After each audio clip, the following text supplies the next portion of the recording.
So what are the new techniques that are being invented in the Florentine Renaissance? It's actually a really exciting time for art because they're trying to create new things, break boundaries. So there's a lot of experimentation going on here. So you have a lot of innovative techniques. I'll show you one in particular. And then, you have things like the reintroduction of paganism. This might not seem so kind of revolutionary, but 1,000 years of Christianity where people didn't talk about the pagan gods. That had just happened. So to be speaking about gods like Venus, Mars, right, Dionysus, right, this would be considered very almost scandalous, right, in its approach. So you see a lot of pagan themes being brought into these works as well. There's also an interesting way that they start using the Bible.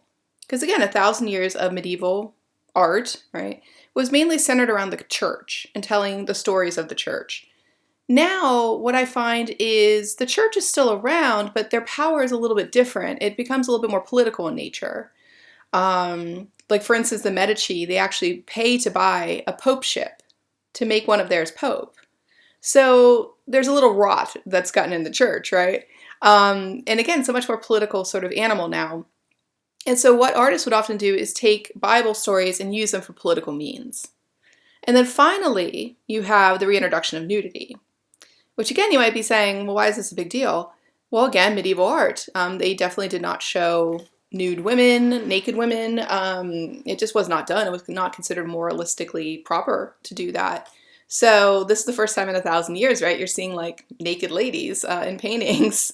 So it would have been considered very risque, very new as approach. Now, as I said, I'm going to go through and show you where you can see these ideas in play in the art pieces. And the first stop we're going to go to is Masaccio, who was a very inventive painter.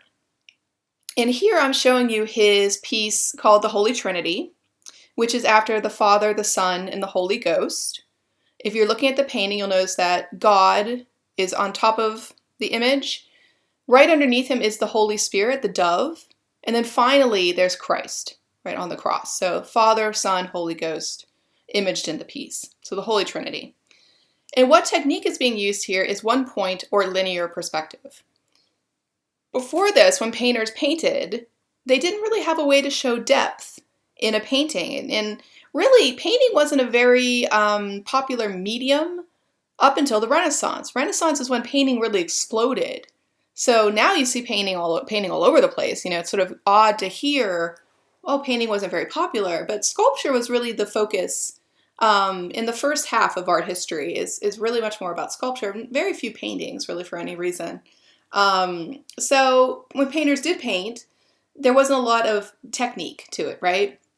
So here what Masaccio wanted to do is he wanted to create the idea of a realistic sort of recession into space. And how he does that is by using the one point or the linear perspective. And I'm going to show you a diagram here in a second, but before we leave this main slide, I wanted to address the idea of patrons and commissions. Because when you study Renaissance art, these are two words that will come up quite frequently that you will just hear me saying, a force of habit because it's my vocabulary. But the patron is someone who pays for the art piece. So I'll often be like, the Medici were a patron, and so forth. And the art they pay for is their commission. So for instance, the two figures you see on the outside of the frame here, they were the patrons of the art piece, and they commissioned it. So again, throughout the Renaissance, I'll be saying these words. It's good to know them. What I love, too, about the patrons here is that they are placed on the outside of the frame, acknowledging that they're not part of the holy event, only observing it. So it kind of keeps that specialness of the sanctity of the actual religious figures. So it's just a nifty little trick. And again, a medieval artist wouldn't have known how to do that. So again, just a little touch of Renaissance innovation there as well. And normally back in the proto-Renaissance, right, in the medieval, you would see these kind of pieces. Very flat, no recession of space. And again, with the use of one-point perspective, you can get that sense of vanishing, right, into the background, recession into the background. So here's the famous diagram linked to the inventor of perspective, linear perspective, is Alberti. And you'll notice that all the lines, or the orthogonals, they all go towards a vanishing point. And by using this method, you trick the eye, you trick the viewer into thinking that the space is receding. It's going away from them, getting further on and into the painting. So it's a way of taking a flat 2D surface and making it look 3D. So again, before this didn't really occur. And here you see the diagram, right, with the orthogonals and the vanishing point clearly illustrated. So this was considered a very innovative technique that Masaccio was demonstrating. Now, if you look, you'll notice he did a nice thing with the architecture and the lines in the barrel vault, where he makes those into his orthogonals or his lines. And then the lines all meet below Christ's feet. And so your eye is always drawn, right, to that area. By the way, the skeleton below, it says something to the effect of, what I am, you will become, and what you are, I was. Again, it's a loose translation. I don't speak great Latin, but you know, you get the point. That death comes for everybody, essentially. So again, you can see how it works here. And then finally, I really wanted to point out that Masaccio was really acclaimed in his day. Even the art critic Vasari was speaking about him, and he says the works made before Masaccio's day can be said to be painted, while his are living, real, and natural.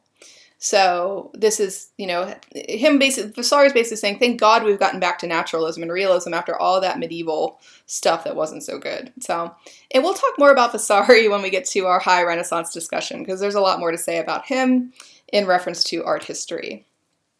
Masaccio also created the idea of atmospheric perspective.